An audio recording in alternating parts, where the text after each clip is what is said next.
خودتون یه بار بازی بک‌رومز رو دیدید یا حداقل اسمش رو شنیدید؟ اگر نه واقعا خود خری. بازی بک‌رومز یه بازی ترسناک و چند نفره یا تک نفره پر از رمز و رازه که اکثرا روی پی‌سی یا کنسول بازی میکنن. ولی موزخان امروز برای 4 تا بازی رو موبایل آورده که چند تاش دقیقاً شبیه بک‌رومزه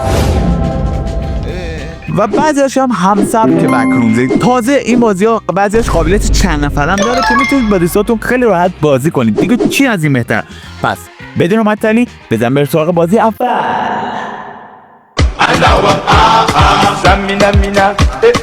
بازی اول بازی بک‌رومز دلوره که هم قابلیت چند نفره رو داره و میتونید چند نفره بازی کنید و هم تک نفره داره. راستی این بازی رو ایرانیان نساختن ولی زبان فارسی هم داره که خیلی بازی رو جذاب میکنه و همچنین کیفیت و بافت و فضای بازی خیلی خوبه و دقیقاً شبیه بک‌رومز اصلیه. تو این بازی شما باید با جمع کردن مهمات راه فرار رو پیدا کنید. ولی فرار از چی؟ فرار از یه موجود سیاه‌پوست خیلی نچسب که حتی میتونید با چاقو از خودتون در برابرش دفاع کنید. دوستان سوء تفاهم نشه، من اصلا نجات پرست نیستم و حتما بهتون پیشنهاد میکنه این بازی رو نصب کنید چون واقعا ارزش امتحان کردن داره. و این که لینک دانلود بازی داخل کانال تلگرام هست که لینک کانال تلگرام تو دیسکریپشن این ویدیو هست، خیلی راحت میتونید وارد بشید و از اونجا دانلودش کنید. حتما بهتون پیشنهاد میکنم بازی آخر رو اصلا از دست ندید و اگه تا اینجا ویدیو خوشتون اومد حتما ویدیو رو لایک کنید.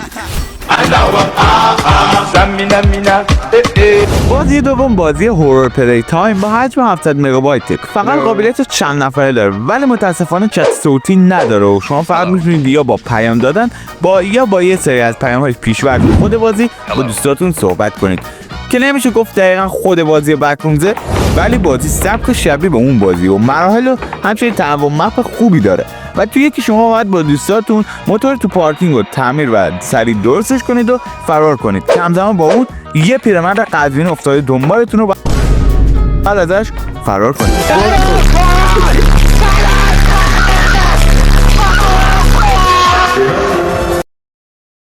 یکی از مپ‌ها شما و دوستاتون باید هواپیماتون رو تعمیر کنید و از یه جای یخبندون فرار کنید. ولی اینجا دیگه چی دنبالتونه؟ یه گرد خیلی دیوونه که رسما اسپان میشه و راه نمیره. چرا؟ چون که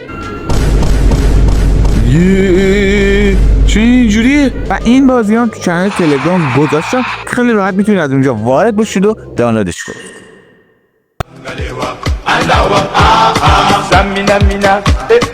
بازی سوم بازی بک‌روم دسنت که حجمش حدوداً 300 مگابایته. این بازی متاسفانه چند نفره نیست ولی عوضش به صورت داستانیه که داستانش خیلی شما رو سرگرم میکنه. داستان شما از اینجا شروع میشه که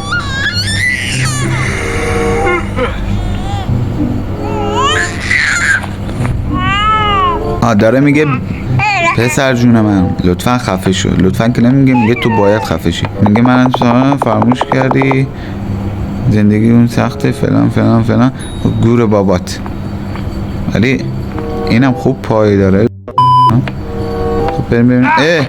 از الان باید همه سختی‌ها و موجوداتی که دنبالتونن رو تحمل کنید و همزمان با مقابله با اونا و فرار از اونا با جمع کردن وسایلتون راههای فرار رو پیدا کنید و رمز و راز اصلی این بازی و داستانش رو بفهمید. اونجور که من دیدم مراحلش خیلی زیاده و شما میتونید تو هر مراحل به مپ‌های دیگه دست پیدا کنید و بازی رو پیش برید که خیلی میدونه مدت طولانی شما رو سرگرم کنه. کیفیتش که میبینید خیلی نسبت به حجمش کیفیتش خوبه که میتونید حالا یا کیفیت رو پایین‌تر هم بیارید یا کیفیت رو بالاتر هم ببرید که اونجور که گفتن در ادامه قرار نسخه آنلاینش هم بیاد. پس حتما این بازی رو نصب داشته باشید و پیگیرش بشید. لینک دانلود این بازی هم تو کانال تلگرام ما هست و هم میتونید از گوگل پلی دانلودش کنید. و اما بازی چهارم و بازی آخر، بازی نوکلیپ با حجم 600 مگابایت که هم بخش چند نفره داره و هم بخش تک نفره که بازی چت صوتی هم داره و خیلی راحت میتونید با دوستاتون صحبت کنید. در این بازی علاوه بر دوستاتون میتونید با پلیرهای آنلاین جهان هم بازی کنید. سرورهای مختلف مثل اروپا، آسیا و خیلی سرورهای دیگه. تنوع مپ بازی خیلی خوبه و تعداد زیادی مراحل مختلف داره که شما دوستاتون باید با پیدا کردن کلیدها و وسایل و مهمات مورد نیاز راههای فرار رو پیدا کنید.